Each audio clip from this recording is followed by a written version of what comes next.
Mori, Apayo. Mori, Apayo. What does this sentence mean? If you would notice, the word in red letter is Apayo. Because today, on One Korean Word a Day, we're going to study the word Apayo. Let's start. Learn Korean one word at a time, only here at Dae-Hangul.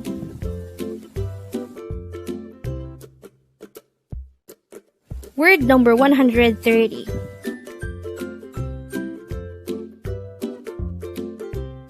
Apayo.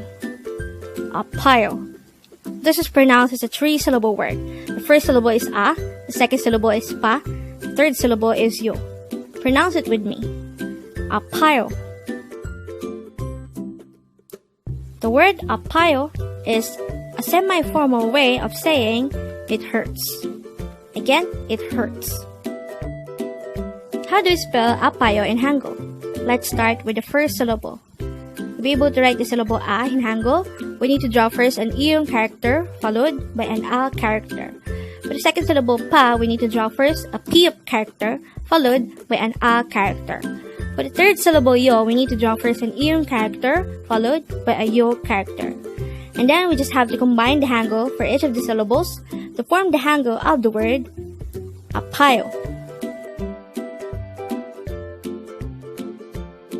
Now that we have an idea about the meaning of the word apayo, let's try to look into this example sentence.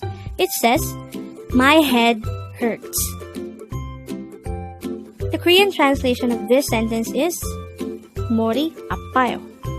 Again, it's Mori apayo.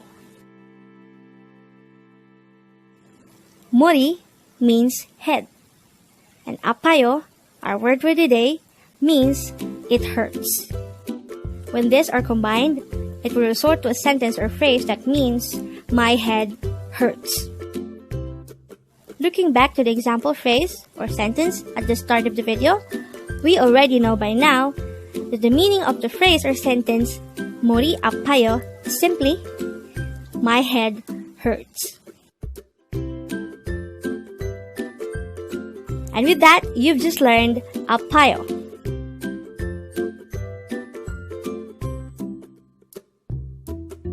Now, let's proceed to the previous 10 words recap. As of now, the previous 10 words are words number 120 to 129. But don't forget, our word for today is word number 130, apayo. And this is a semi-formal way of saying it hurts. Word number 129 is chachayo, and this is a standard or polite way of saying sleep well or good night. Word number 128 is uri. This is a pronoun which means we or our. Word number 127 is uyu, and this is the Korean noun for milk. Word number 126 is sada, and this is a Korean verb that means to buy.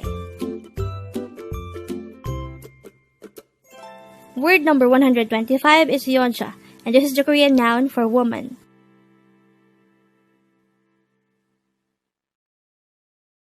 Word number 124 is namja, and this is the Korean noun for man.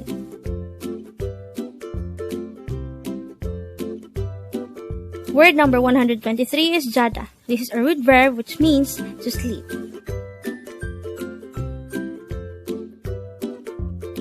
Word number 122 is himne, and this is an informal way of saying cheer up.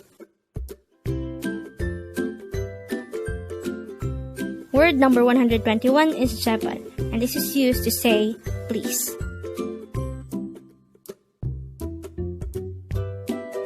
And the last for our review is word number 120, joshime, and this is used to say be careful. Congrats!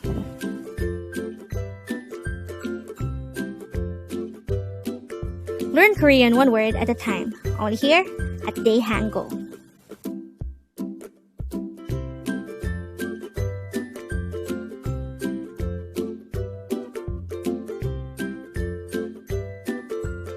Thank you so much for watching. Don't forget to like this video and subscribe to this channel for more Korean words.